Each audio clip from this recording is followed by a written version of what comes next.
கரெக்டாக comment பண்ணியிருக்கிறவங்கள choose பண்ணி 5000 GPay பண்ண போகிறேன். நயன்தாரா அவ்வளோ ஒரு கஷ்டப்பட்ட ஒரு சூழ்நிலையில் அவங்களுக்கு பக்கபலமாக இருந்த ஃப்ரெண்ட்ஷிப்லாம் யாரு தெரியுங்களா? நீ என்னத்தான் லவ் பண்ணுறியா இல்லை உன் பாய் பெஸ்டின்றியே அவன் பாய் பெஸ்டி தானா? நயன்தாரா அவங்களோட ஃபர்ஸ்ட் பிரேக்கப்க்கு அப்புறமா சமந்தாவுக்கு டிவோர்ஸ் ஆனதுக்கு அப்புறமா போஸ்ட் டிவோர்ஸ்க்கு அப்புறமா கூட அன்ட வா மாமா அன்ட வா மாமா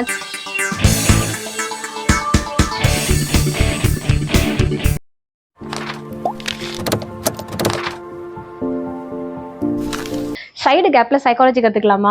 இன்னைக்கு ரிலேஷன்ஷிப் சைக்காலஜி பத்தி கொஞ்சம் தெரிஞ்சுக்கலாம். அதுக்கு முன்னாடி கொஞ்சம் இன்ட்ரெஸ்டிங்காகவும் ஃபன்னியாகவும் கிவ் அவே கேமோட இன்னைக்கான எபிசோட பார்க்கலாமா? இந்த கிவ் அவே டாஸ்கோட ரூல்ஸ் அண்ட் ரெகுலேஷன் சொல்றேன், நோட் பண்ணிக்கோங்க. இந்த வீடியோ ஃபுல்லா இந்த பீட்ஸை இந்த பவுல்ல போட்டுக்கிட்டே தான் நான் பேச போறேன். எண்ட் ஆஃப் த வீடியோ எவ்வளோ பீட்ஸ் இந்த பவுல்ல இருக்கு அப்படின்னு கரெக்டா கமெண்ட் பண்ணியிருக்கிறவங்கள சூஸ் பண்ணி 5000 ஜிபே பண்ண போறேன். டாஸ்கை வின் பண்ணி 5000 வாங்குறதுக்கு ரெடி ஆயிட்டீங்களா? ஓகே, ஸ்டார்ட் பண்ணலாமா? இன்னைக்கு நம்ம பார்க்க போறது என்னன்னா, நிறைய பேர் என்கிட்ட கேக்குறாங்க, எதுக்காக இந்த கேர்ள்ஸ் எல்லாமே, அதாவது கேர்ள் லவர்ஸ் எல்லாம் பாய் பெஸ்டியை சூஸ் பண்றாங்க, அந்த பாய் பெஸ்டியை வந்துட்டு ரொம்பவே அவங்க லைக் பண்றாங்க. ஏன்னா நிறைய பசங்களுக்கு வந்துட்டு ஒரு பெரிய டென்ஷன் என்ன தெரியுங்களா? ஒரு பொண்ணை பார்த்தோம், சைட் அடிச்சோம், அவங்கள வந்துட்டு கரெக்ட் பண்றத காட்டிலும் லவ் ஓகே ஆயிருச்சு, ஒர்க் அவுட் ஆயிருச்சு அப்படின்னதுக்கு அப்புறமா அந்த ரிலேஷன்ஷிப்பை மெயின்டைன் பண்றதுலயே அப்பப்பா அவ்வளோ கடுப்பா இருக்கிறாங்க பசங்கள்லாம். அவங்க பசங்களுக்கு தான் அதிகமான ஸ்ட்ரெஸ் அண்ட் டிப்ரெஷன் ஏற்படுது. எல்லாரும் நினைக்கிறாங்க, உனக்கு என்னப்பா கவலை, நீ கமிட் ஆயிட்ட, உனக்கு தான் ஒரு பொண்ணு இருக்காளே, உன் கேர்ள் ஃப்ரெண்டோட ஜாலியா பைக் எடுத்துட்டு ஊரை சுத்துவியே அப்படின்லாம் நினைப்பாங்க. ஆனா அந்த பையன் கிட்ட போய் கேட்டாதான் தெரியும், ஐயோயோயோயோ ஒரு லவ்வரை வச்சுக்கிட்டு நான் படுற பாடு இருக்கே அப்படின்னு சொல்லிட்டு.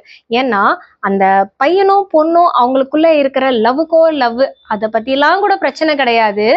ஆனா பாய் பெஸ்டின்னு ஒருத்தன் வந்ததுக்கு அப்புறமா, அதுவும் ஒரு பாய் பெஸ்டி இருந்தா கூட பிரச்சனை இல்லை, நிறைய பாய் பெஸ்டிஸ் எல்லாம் இருந்தாங்கன்னா இன்னும் சொல்ல வேண்டியதே இல்லை. அந்த பையனுக்கு பிபி, ப்ரெஷர், டென்ஷன் எல்லாம் ஏறி அவ்வளவுதான் அந்த பையனே. இந்த வீடியோ பார்த்துட்டு இருக்கிற சில பசங்களுக்கு அந்த பிரச்சனை என்னன்றது அவங்களுக்கே புரிஞ்சிருக்கும். ஓகே, இது எதனால மோஸ்ட் ஆஃப் த கேர்ள்ஸ் வந்துட்டு பாய் பெஸ்டிஸை அவ்வளோ கன்சிடர் பண்றாங்க, ரொம்ப கம்ஃபர்டபுளா இருக்காங்க தென் அவங்களோட லவ்வரை காட்டிலும்?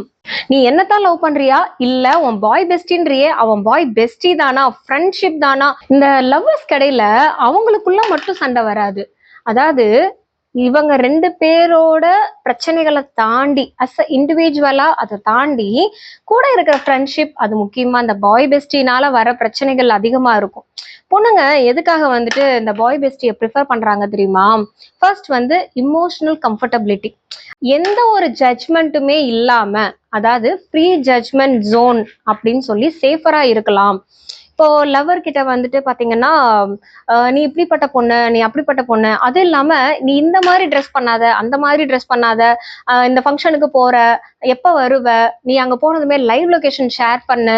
ஸோ நிறைய ஒரு ரெஸ்ட்ரிக்ஷன்ஸ், ஒரு கண்ட்ரோல், ஒரு ஜட்ஜ் பண்ணி ஒரு ஃப்ரீடமை வந்து கண்ட்ரோல் பண்ற மாதிரி இருக்கும். நிறைய பொண்ணுங்க வந்து அதுவே நினைப்பாங்க, என்ன பொசசிவ்னஸா, இல்ல அவன் என்னை சந்தேகப்படுறானா, எதனால என்னை போட்டு இப்படி லவ் டார்ச்சர் பண்றான் அப்படின்னு சொல்லி அந்த பொண்ணு நினைப்பா. ஆனா அந்த பையன் வந்துட்டு என்னன்னா, நான் சொல்றது எதையுமே கேட்க மாட்டாளே அப்படின்னு சொல்லிட்டு அந்த பையனுக்கு உண்மையிலே என்னைத்தான் லவ் பண்றாளா இல்லையா அப்படிங்கிற மாதிரி அந்த பையனுக்கான ஒரு ஃபீலிங் இருக்கும். மெயினா பொண்ணுங்க விரும்புறது என்ன தெரியுங்களா? நம்மளை யாரும் ஜட்ஜ் பண்ணக்கூடாது, நான் நானாதான் இருப்பேன் அப்படிங்கிற மாதிரி ஒரு கம்ஃபர்டபுள் ஜோன் எதிர்பார்ப்பாங்க. அண்ட் இன்னொரு முக்கியமான விஷயம், அன்கண்டிஷனல் அக்செப்டன்ஸ்.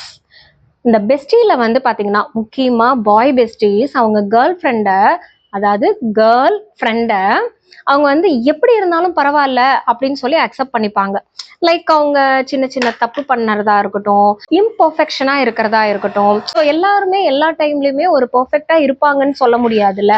ஸோ அவங்க வந்து பெர்ஃபெக்ட் இல்லாம இருந்தா என்ன, லைஃப்ல எல்லாமே ஒரு ஆர்டரா அரேஞ்ச் பண்ண மாதிரி ஒரு சீக்வன்ஸா எதுக்கு இருக்கணும், எப்படி வேணா வாழ்ந்துட்டு போலாமே அப்படிங்கிற மாதிரி அந்த பாய் பெஸ்டி கிட்ட ஒரு ஃப்ரீடம் இருக்கும். அதனாலயும் கூட அவங்க ரொம்ப கம்ஃபர்டபுள் ஆகிக்கிறாங்க. அண்ட் முக்கியமான விஷயம் என்ன தெரியுங்களா? இப்போ ஏதாவது ஒரு வல்னரபிலிட்டிஸ் நடக்கும்போது, ஃபேமிலி ப்ராப்ளம்ஸ், ஃபேமிலி இஷ்யூஸா இருக்கட்டும், இல்ல சம்டைம்ஸ் வந்துட்டு இந்த முன்னாடி எக்ஸ் பாய் ஃப்ரெண்டா இருக்கலாம், இல்ல ஒரு பிரேக்கப் ஆயிருக்கலாம். பிரேக்கப் ஆனதுக்கு அப்புறமா இந்த பாய் பெஸ்டிஸ் கிட்ட தான் அவங்க போய் மனசு விட்டு பேசுறாங்க. நான் அந்த என்னோட லவர் கூட வந்து எக்ஸ் லவரோட இப்படி எல்லாம் இருந்தேன், இங்க போனேன் அங்க போனேன் அப்படின்லாம் சொல்லி அவங்க மனசு விட்டு பேசுவாங்க. அவங்களுக்கு எந்த ஒரு பயமும் இருக்காது.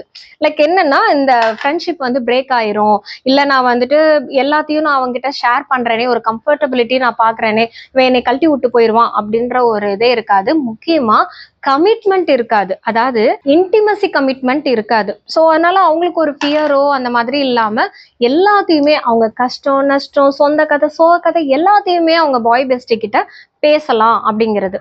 இந்த வீடியோ பார்த்துட்டு இருக்கிற பசங்க நீங்களே சொல்லுங்களேன், உங்களோட கேர்ள் ஃப்ரெண்டு கிட்ட நீங்க எந்த அளவுக்கு ஃப்ரீடம் கொடுக்குறீங்க, எந்த அளவுக்கு அவங்கள ஜட்ஜ் பண்ணாம உங்க கேர்ள் ஃப்ரெண்ட் அப்படியே இருந்த மாதிரிக்கே அவங்களோட கேரக்டரை அப்படியே நீங்க அக்செப்ட் பண்ணிட்டு அவங்கள லவ் பண்ணிட்டு இருக்கீங்க. இந்த டே ஒன்ல அவங்கள எப்படி பார்த்ததுமே பிடிச்சதோ அதே மாதிரி இத்தனை வருஷமா நான் லவ் பண்ணிட்டு இருக்கேன் அப்படின்னு சொல்லுங்க பார்க்கலாம். நயன்தாரா அவங்களோட ஃபர்ஸ்ட் பிரேக்கப்க்கு அப்புறமா ரொம்பவே மனசு உடைஞ்சு போய் அவங்கள அந்த சிச்சுவேஷன்ல இருந்து திருப்பி இப்போ லேடி சூப்பர் ஸ்டாரா கொண்டு வந்ததுக்கு அவங்களோட பெஸ்டி தான், பாய் பெஸ்டி தான் காரணம்னு சொன்னா நம்ப முடியுமா?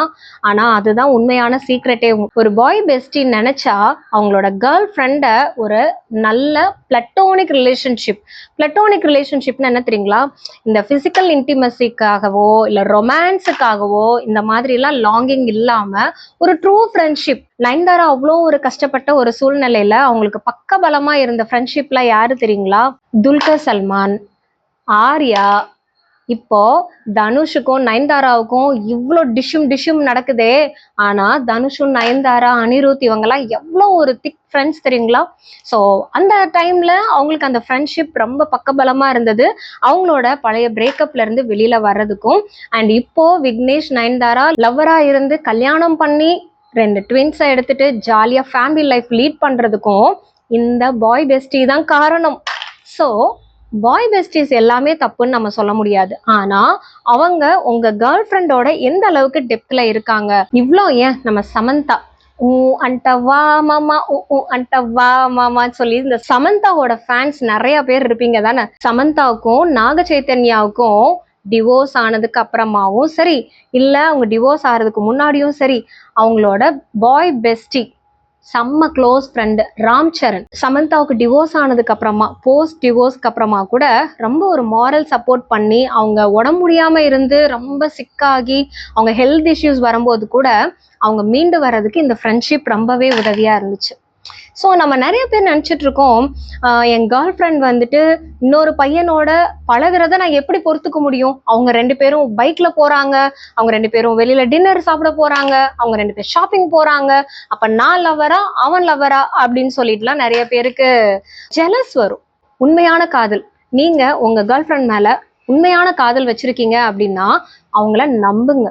ஒரு நம்பிக்கை, அந்த நம்பிக்கை தான் வந்துட்டு உங்களோட லவ்வை நெக்ஸ்ட் லெவலுக்கு எடுத்துட்டு போகும். பசங்க அதிகமா ஸ்ட்ரெஸ் ஆகுறது இந்த ரிலேஷன்ஷிப் இஷ்யூஸ்னால தான். உங்க கேர்ள் ஃப்ரெண்டை சூஸ் பண்றதுக்கு முன்னாடி அவங்களோட பர்சனாலிட்டி எப்படி இருக்கு, அவங்க கேரக்டர் எப்படி இருக்கு, அவங்க எப்படிப்பட்டவங்கன்றது எல்லாத்தையுமே ஃப்ரெண்ட் ஸ்டேஜ்ல இருந்து புரிஞ்சுட்டு அவங்கள நல்லா அண்டர்ஸ்டாண்ட் பண்ணதுக்கு அப்புறமா லவ் ப்ரப்போஸ் பண்ணுங்க. லவ் ப்ரப்போஸ் பண்ணதுக்கு அப்புறமா கமிட் ஆகுங்க. கமிட்மெண்ட் அப்படிங்கிறதுக்கு அப்புறம் இந்த சந்தேகமோ பொசசிவ்னஸ்ன்ற பேர்ல அதை வந்து சஸ்பீஷியஸா கொண்டு போகாம உங்களோட காதல் மேல நம்பிக்கை வைங்க, உங்க பார்ட்னர் மேல நம்பிக்கை வைங்க. அண்ட் எஸ்பெஷலி கேர்ள்ஸ், உங்க லவ்வர் கொடுக்குற ஃப்ரீடமையும் அவங்க காட்டுற அன்பையும் ஓவரா உங்களை கண்டிஷன் பண்றாங்க, இந்த ட்ரெஸ் போடாத அதை போடாதன்னு சொல்லி கண்டிஷன் பண்றாங்கன்னு சொல்லி அவங்களை எப்ப பார்த்தாலும் திட்டிக்கிட்டு பிளேம் பண்ணிட்டு இல்லாம உங்க லவ்வர் உங்களை எவ்வளவு நேசிக்கிறாங்க அப்படிங்கிறத புரிஞ்சுக்கோங்க, உங்க வாழ்க்கையும் நல்லா இருக்கும். And coming to the end, இப்போ இந்த பவுல்ல எவ்வளோ பீட்ஸ் இருக்கு அப்படிங்கிறத கமெண்ட் பண்ணுங்க. கரெக்டா ஆன்சர் பண்ண வியூவர்ஸ்ல இருந்து ஒருத்தரை சூஸ் பண்ணி அவங்களுக்கு 5000 கிவ் அவே ஜிபே உங்களுக்கு வரும். இந்த மாதிரியான இன்ட்ரெஸ்டிங்கான ஃபன்னியா ஜாலியான சைக்கலாஜிக்கல் கான்டென்ட்ஸ் தெரிஞ்சுக்கிறதுக்கு நம்ம டாக் சைக்கோ சேனலை இப்பவே சப்ஸ்கிரைப் பண்ணிக்கோங்க, நோட்டிபிகேஷனை கிளிக் பண்ணிக்கோங்க. லாஸ்ட் வீடியோல ஒரு வியூவர் கமெண்ட்ல மாமியாரை எப்படி சமாளிக்கணும்ன்றத பத்தி ஒரு வீடியோ போடுங்கன்னு சொல்லி கேட்டிருந்தாங்க. நெக்ஸ்ட் வீடியோல அதை பத்தி சொல்றேன். Take care of your mental health. டாடா பை பை.